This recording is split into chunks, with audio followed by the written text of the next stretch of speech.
This the Black Powder Podcast. Kick up your feet, lean on your armrest, and get your mind blessed on this conquest. Hold a grip like a 12 gauge, let this moment kick. Black people moving and having some gun ownership. I carry weight, not to keep the camera safe. It's thinking about you, my kids and my parents' faces. The big topics, they don't wanna involve us. Think we're novice, but now we're moving hard with revolvers. This the Black Powder Podcast, let's get it started.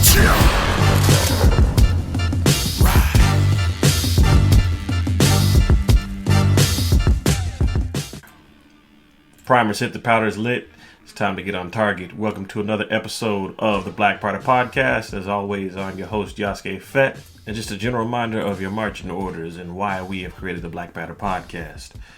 The main mission is to change the social view of black society and firearms. How do we do that? Glad you asked. We talk, walk, read, write, and think about it to find a better solution for a brighter future for the proper protection of black people.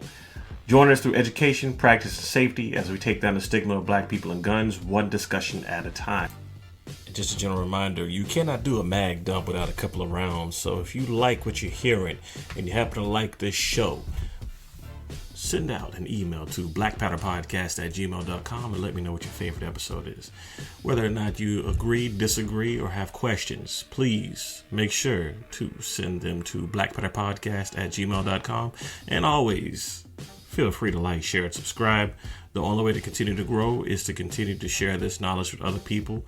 And the only way to even get the message out is to let everyone know. So once again, if you like what you heard and would like to continue to hear, please like, share, and subscribe. And as always, you can find us on multiple platforms, especially the main ones. As of recently, we are now on Spotify, Apple iTunes, Google Podcast, Amazon Music, and Audible. After 7 years, but I ain't gonna stop me. Yeah, like that.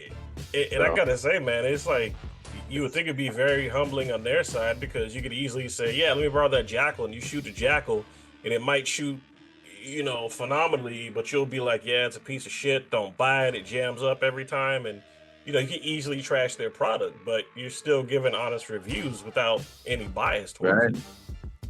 Right, and that's why after over 7 years, I have had no sponsors. I've had people that can send me stuff, but I'm not sponsored. They're not sending me money. And so I've always tried to maintain that, because once you start making money, or not making money, but receiving money for product reviews, it taints your word a little bit. Because now, are you telling me this product is good because they sent you $5,000, or is the product actually good? So the fact that people know that I'm not getting paid, or I bought this product with my own money, or came up front and told you, hey, they sent this to me, yada yada, just full disclosure, it maintains your reputation a lot better.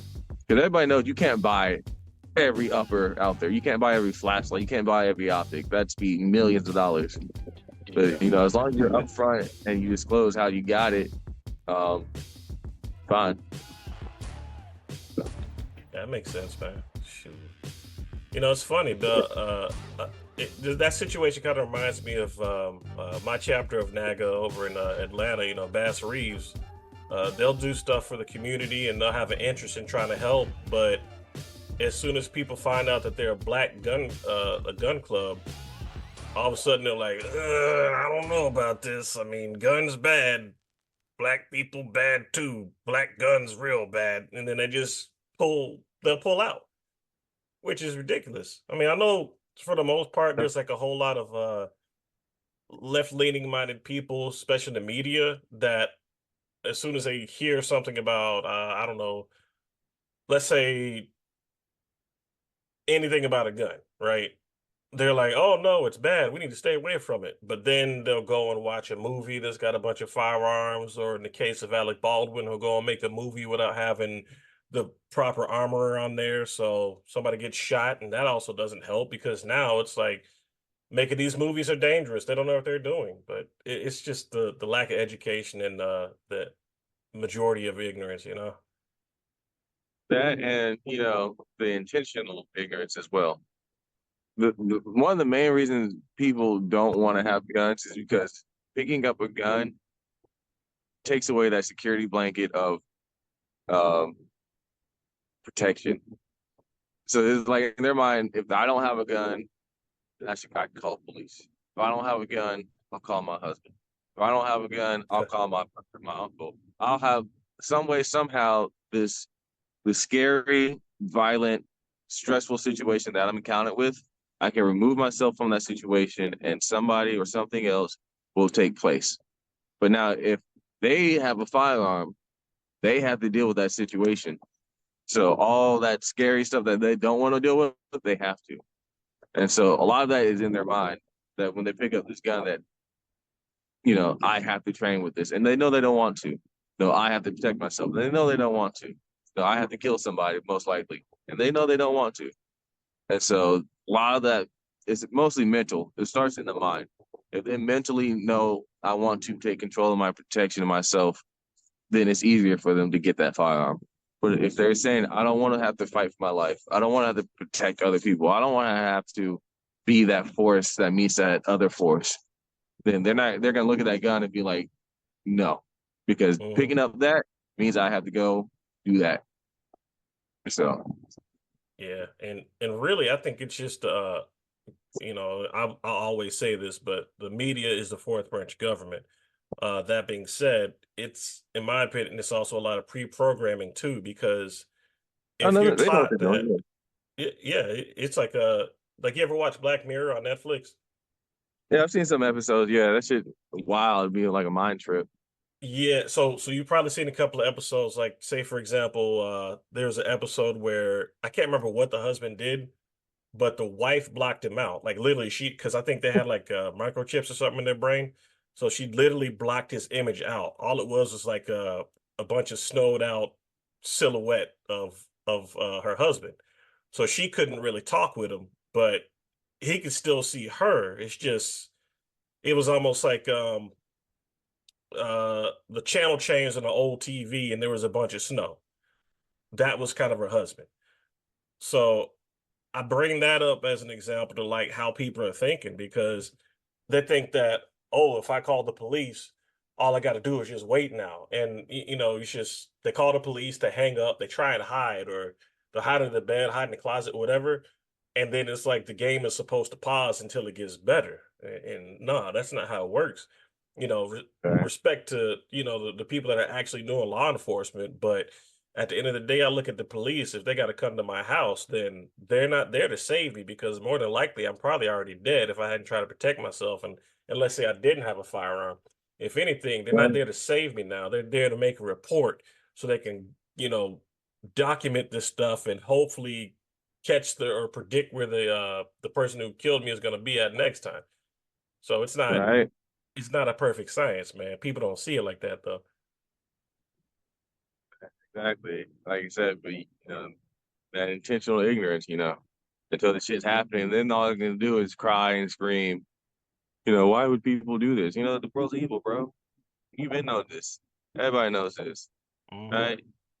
Just because you act ignorant to what's out there and you want to keep everything positive and happy and flowers and sunshines and shit doesn't mean there's somebody out there who ain't trying to kill your ass just because you black, just because you white, or just want to rape you because you're just a woman that they saw and they liked, where you just happen to be there. That shit happens. You gotta understand both sides. Yeah, you don't have to walk around in the darkness, but you also gotta know when the lights go out, you're gonna be okay. Yeah, Right? you're right So about that. So, what do you believe needs to change in the firearm industry to better support Black YouTubers?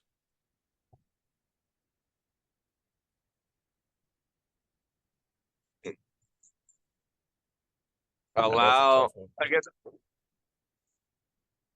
what could the industry do? Hmm.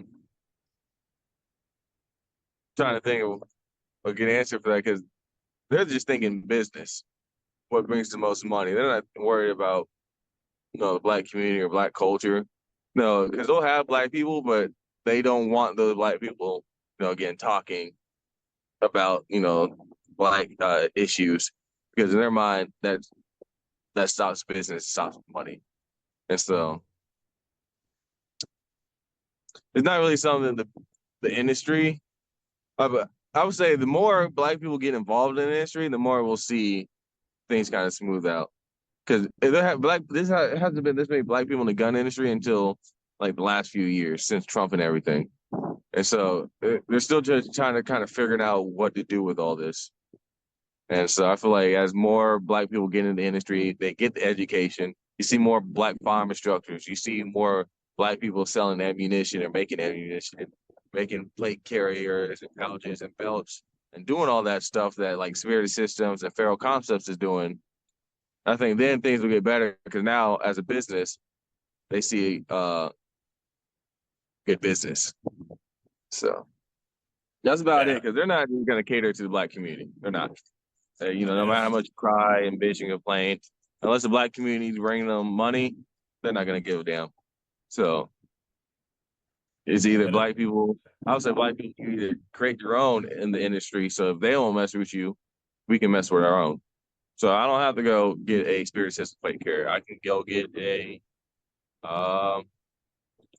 Comet tactical plate carrier. Let's just say, and I can get me instead of a Team Wendy helmet, I can get me a Shaka Zulu helmet. Right? So the more we do things like that, the better it is going to be for us. And then once they start seeing that black people ain't buying our stuff, they're buying their own stuff. You'll see them starting coming over, knocking on the door. Hey guys, how you doing?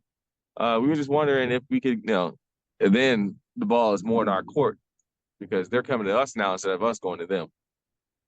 So yeah, that's how I would do it. We just create our own, start doing our own. We're not dumb. We're not stupid. All right. There are black people out there who know how to sew and make nylon products.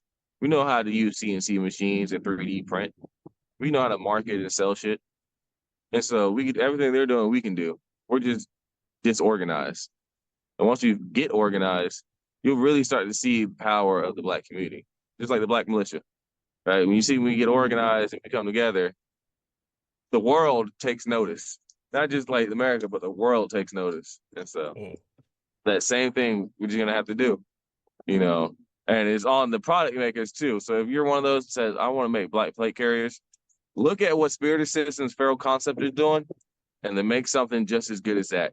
I don't like to see a lot of these black tactical companies selling white label products. And what I mean by that is just a generic plate carrier made in China, and all they're doing is putting their name and their logo on it and selling it to our people, right? And the whole time we're out here with this bullshit Chinese plate carrier 500D Ghidorah with Molly loops on there that rip off because they're not sewn right, or these weak ass flaps with weak Velcro that don't stick together, and just this buckles in places that impede weapon manipulation or putting a stock to your shoulder. And they're out there, and the other side's out there running around in the nicest, most ergonomic shit out there. I'm not gonna sell your company. I'm not gonna tell black people to go buy from you because you kind of doing shit half-ass. So yeah, I get it. The sad thing is, there's actually one guy who I was trying to support. I think this was Ogun Gear. This was like back in 2020, but I think his problem was he couldn't meet demand, which kind of sucked because he was trying to put stuff out there, but yeah, I got some of his products too. A couple rifle bags and a pistol bag, and yeah, again back to that. How if black people, if you want to sell to other black people, you gotta have the inventory, right? You can't just have like 20 bags in your room and think, all right, okay, I'm good. There's somebody in there who could buy 5 bags. The next person buys another 5, and now you're already half your stock is gone. And now you're getting these people, I want a bag, I want a bag, I want a bag, I want 2 bags, I want 3 bags, I want a bag. And now it's like, okay, I'm out of stock. How do I get more? And now you're contacting them. All right, it'll be 6 to 8 weeks. And you're like, well, fuck. All these people want their stuff. And now I'm out of stock because I wasn't prepared properly for it. You're going to have, if you really want to get into this, like, you are going to have to spend money. You are going to have to spend money. All right, I can't stress that enough. Too many of us want to make a few sales and then be out there, like, how it is, flashing money, doing this little money broke thing, whatever. Mm. And it can't be like that. You don't see think about it. How many white business owners do you see throwing money in the air or walking around with just stacks of cash, like rubber band out, or doing just stupid money tricks with their shit? You don't, Yeah. right? Because they are business 24/7.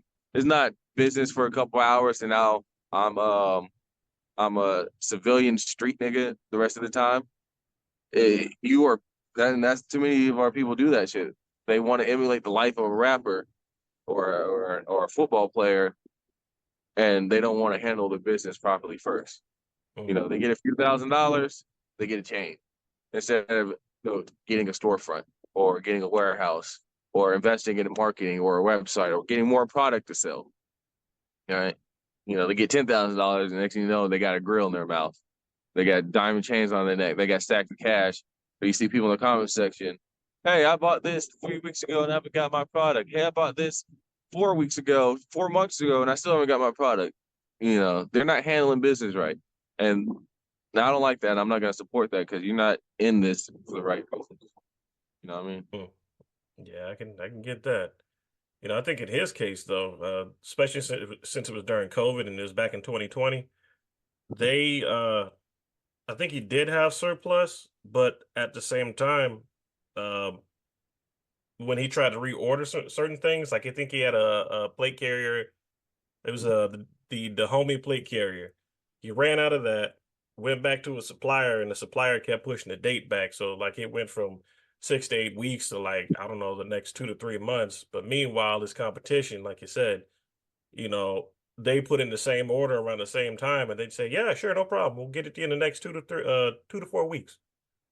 So All I mean, right, I think that too, but yeah, I mean, there's that, there's that possibility. So again, when you're getting into this game, black people, you gotta understand whether this manufacturer just don't like me because I'm black, and he pushes my shit down. How much shit should I have in stock to last hmm me 4 months?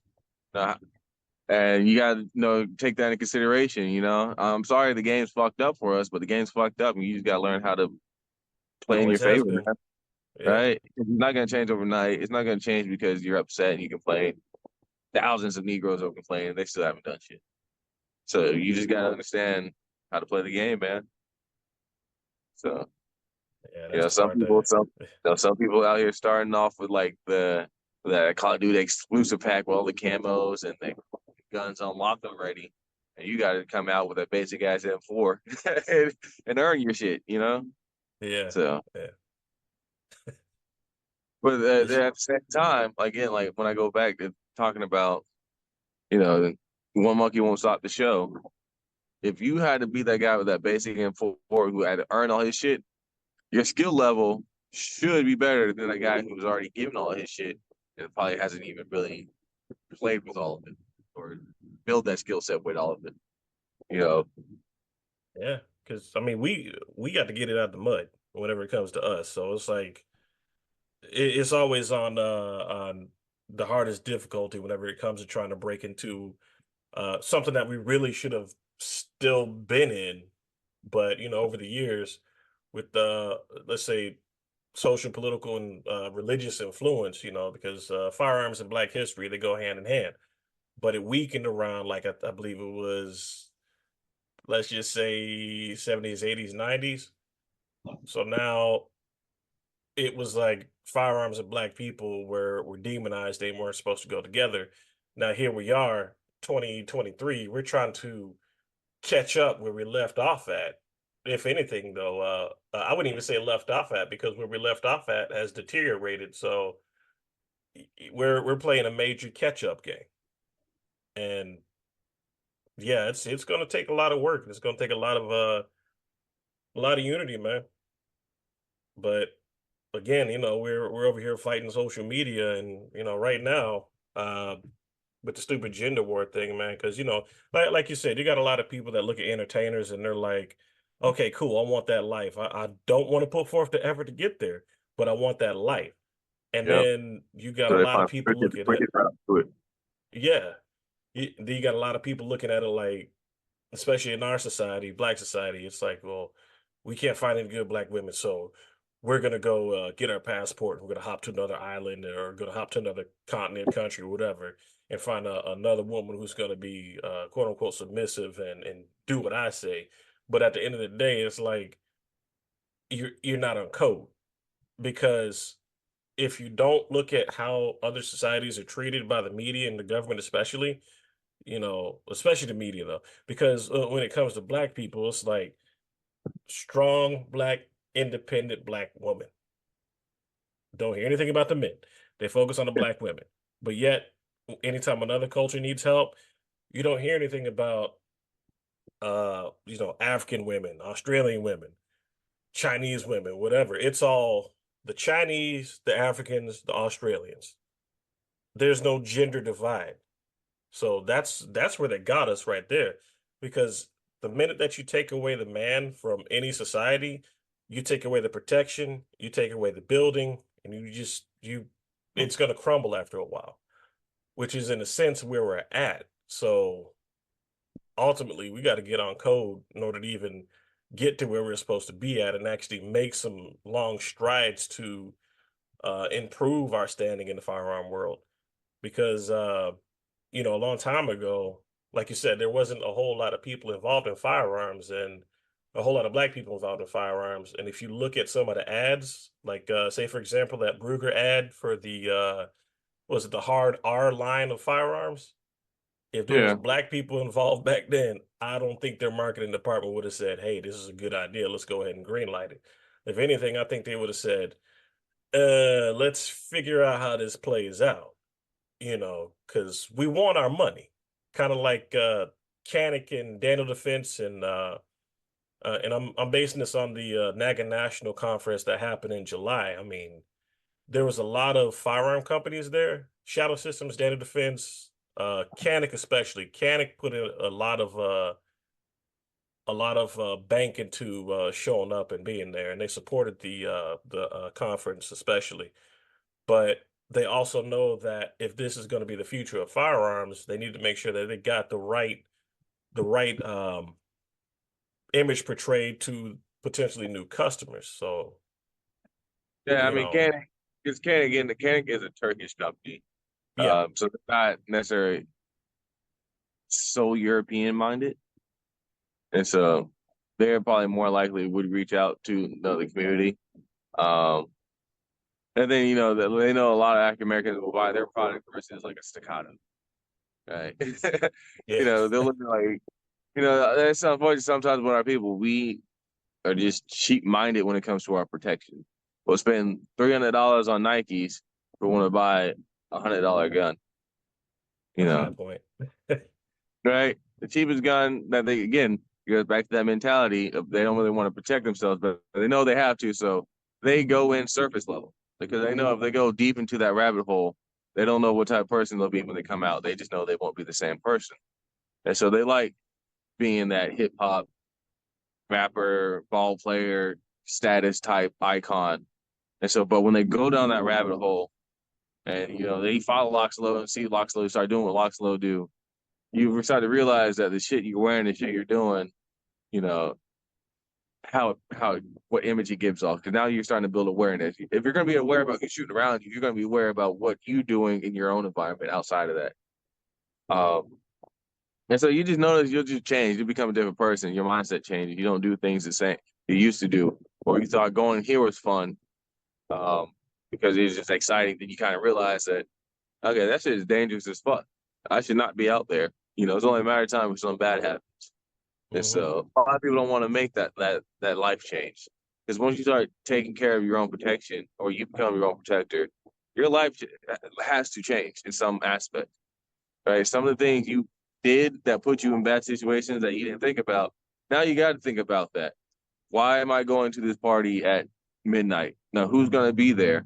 If it's going to be one of my homegirls, what if she leaves and I'm just the only one there? What am I going to do at that point? You got to think about worst case scenario sometimes and make a plan for that. And then you go back to being happy and clicking your heels and shit, wherever people want to do.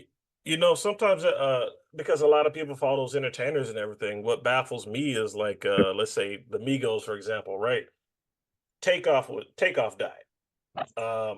He was in a situation he didn't even have to be in, man, because it was a dice game or something outside of the club. Yeah. And you would think people would look at that and say, I think I really need to figure out my life here, because if this dude can die like that and he's got money, well, he might have a bite. All that money, and man lost his life over a dice game that he wasn't even doing shit in. Right? Yeah, Have like no problems with. Uh, and it'd be shit like that, yeah. Or So, people don't even look at it like that. They're like, I still want the fame, the glitz, and the glamour, and the easy money, which is it baffles me, man. RP takeoff because again, it's not like he wasn't instigating or doing anything. He was just unfortunately wrong place, wrong time. And Yeah, you know, I could say no. We could also say that shit happened at this, that, and the third. But, I mean, shit happens in life, man. It's unfortunate, but I don't know. This shit happens, yeah, yeah. You're right. Sometimes it doesn't have to happen, but yeah, it does happen. Like they had armed security there and everything. They had people there all around, but the actions of a couple people, can really mess it up for a lot of people. So, Yeah, it's true. Uh, so in what ways do you use your platform to address racial inequality and advocate for diversity in the firearm industry? um, I like to highlight black people who are actually out there doing this shit. So I know I got a lot of flack from people, talking about, oh, why do you do the top five black firearm instructors, the top five black women who are instructors or do something with firearms. And it's just because representation matters. You know, that's just someone's got to let these people know because a black woman really wants to learn from another black woman. She understands where she's coming from. Black man wants to learn from another black man. It just we better understand our situation and what we go through versus someone else. Now I tell people if you can't find someone black, don't let that stop you. Still get the knowledge, the education, the training, and just do what I do and just bring it back to the community. It makes sense. And I'll hit you with this last one, man, because it looks like you might have a couple of bites. I don't know, but Oh no, I haven't. I kind of like maybe a couple. It's been kind of quiet today. peace is good though when you can get to it. But Yeah, what advice would what's up? I'm out here. I'm out here in the mud. Yeah, I'm out here for real. Throw them mud skippers back if you see it, man. This, Last question for you, man. What advice would you give to other black individuals who are interested in becoming firearm YouTubers? all right. First, make the decision. Are you an entertainer or educator? I hope you want to be an educator because you got enough entertainers. And so I would say if you want to be an educator, do not stop being a student. Always study. Always find something to learn or to build your knowledge on. Always keep training. Don't stop training. So, and that will get you a lot further. I know you just look at the entertainers and they'll be like, "Oh, he got 500,000 views or this, that." Don't worry about that because again, your metric will be measured differently. They don't teach people properly or actually how to shoot. You do. All right? They don't teach people how to anything about firearms that builds knowledge, but you do. All right. So you got to remember that and stay focused on that. You're not here for the money. You're not here for the fame. You're here for a purpose. You're here on a mission. And so as long as you maintain that mission, maintain that mindset, you'll be fine. Even if, like you reach out to companies, they don't answer you back, or they say, "Oh, sure, we'll do it. We'll do it." I've had that. They'll say they'll do it. They'll do it. Then they go look at your page and your channel, and they be like, "Oh, okay, I don't know about this." So don't get mad about that. If that happens, just reach out to your followers. Hey, followers, what do you got? Hey, I got this Norinco AK-47, and I'm 10 minutes from you. All right, can we meet up at the range one day and shoot the firearm, test it out, and talk about it? Talk about your experience with it. Find different ways. Don't ever stop. Don't ever get to a hurdle, and don't ever not get over it. Always get over the hurdle because, like I said, over every hurdle is clear ground.